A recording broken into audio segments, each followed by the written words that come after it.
Number 1. I was in my second trimester of my pregnancy, and my husband Tom and I were on a 2 a.m. craving trip to Walmart. When we got there, everything seemed normal. My husband walked over to the movie section while I rushed to get my snacks, Pringles and chocolate pudding. As I was walking down the chip aisle, a man walked up to me. He was in his mid to late 30s, tall, and he wore a leather jacket. He looked me up and down with an almost sinister smile and asked how far along I was. I was cranky, hormonal, and slightly creeped out, so I told him it was rude to assume a woman was pregnant because of the size of her stomach. My pregnancy was none of his business. I shouldn't have done that. He seemed annoyed and walked away. I grabbed my things and went to meet up with Tom.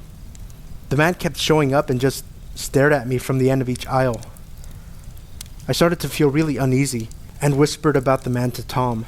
He brushed it off, and he said, "I'm sure he's just mad that you called him out." We went to check out, and I looked around. The man was in the next lane over with a single pack of gum. We walked outside and loaded into the car. I noticed the man stepping into a big red truck about 2 rows down. Tom started the car, and we headed home. The truck wasn't far behind. I told my husband I thought he was following us and that he looked like he was concentrating very hard. Without warning, we made a hard left. The truck followed. Hard right. The truck was still behind us. I started to freak out. We kept driving in zigzags, with the truck following each time. Finally, my husband pulled into a gas station. The truck pulled in, and the man put his car into park. He started to get out of his truck. We waited until he was walking up to my window. He was about 5 feet away when Tom suddenly took off. We went down several roads to make sure we lost the guy, and finally went home.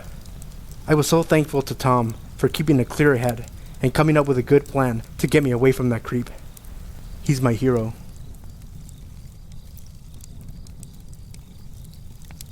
Number 2. To begin, I'd like to tell you that I am now 15 years old, and this happened about 2 years ago. My best friend and I were having a sleepover. We'll call her Jessica. Everything was fine. Her parents had left to go and get dinner for us all. Her house was an apartment with a loft. The loft area was her room. Jessica and I were in her room watching a scary movie, which was what we always did when we had a sleepover. When watching these movies, Jessica would always jump scare me. She was always successful while doing so. Her room had a small closet area.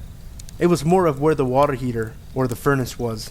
We had our backs facing the closet as we watched the movie when we heard a large and consistent thud sound coming from throughout the apartment. All I could think was that it was just Jessica scaring me again, but I realized she was sound asleep on the floor next to me. The thud sound continued. I tried to brush it off as just the home being old or something, but the thudding stopped. As it stopped, I was starting to become very nervous because it was dark.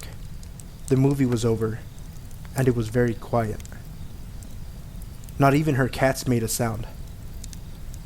I was about to wake up Jessica when out of the corner of my eye, I saw the shadow of a person with white eyes standing inside of the closet. I let out an ear-piercing scream. Jessica woke up, saw what I saw, and jumped up and dragged me down the stairs. I turned around and saw what, or whoever, this was chasing after us. I sped up, catching up to Jessica. We opened the front door and ran outside and across the street to the local gas station.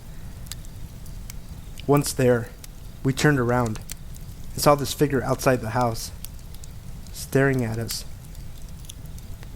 In its hand we saw something long and very shiny, a knife. If we had both been asleep, we would have died. Just as Jessica got off the phone with what I think was the police, her parents showed up. the person was gone. It's been 2 years since this happened, and it still gives me chills to this day. Number 3. I'm a strong believer in listening to my gut. I always have, and always will be, since it's gotten me out of a few situations. One being my freshman year of high school. School had ended for the day, and since I was staying at my dad's house that week, I decided I would walk home. His house wasn't far from my school. Everything was fine until I turned down the street where there's a shortcut that leads straight into my neighborhood. A man drove by, staring at me. My stomach dropped and turned. I took this as a note to walk a bit faster. By the time I got into my neighborhood, the man was circling around the cul-de-sac, waiting for me. He had a smirk slowly creeping onto his face as I walked by his car. I tried to ignore him the best I could, and just kept walking. He would drive past me and yell vulgar things. He kept turning around and driving past me again and again. As I turned down my street, he followed close behind.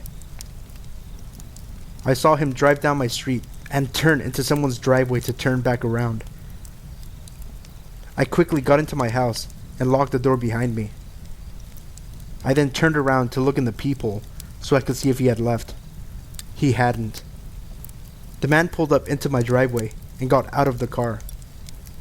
Luckily, my neighbor, who is a family friend, was out in his garage. He came over yelling at the man, then stayed with me until my dad got home.